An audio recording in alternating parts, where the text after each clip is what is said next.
ধরুন মমতা ব্যানার্জির সাথে আপনার প্রথম আলাপ কি করে হলো, বা তখন সময়গুলো কিরম ভাবে কাটতো? না, অ্যাকচুয়ালি মমতা বন্দ্যোপাধ্যায়ের আমি প্রায় একই রকম পাড়া, মানে এপার ওপার। হুম, কাছাকাছি। উনি 73 ওয়ার্ডে থাকেন, আমি 71 ওয়ার্ডে থাকি। তখন মমতা বন্দ্যোপাধ্যায় খুব কষ্ট করে পড়াশুনো করেছেন, পোস্ট গ্র্যাজুয়েশন করেছেন।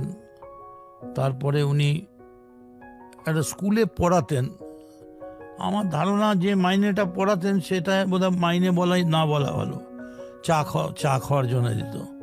সেই স্কুলটা মোহিনী মোহন স্কুল বলে, সেটাকে উনি আবার নতুন করে তৈরি করেছেন কাঁসারিপাড়ায়, করে এখন খুব বড় স্কুল করেছেন।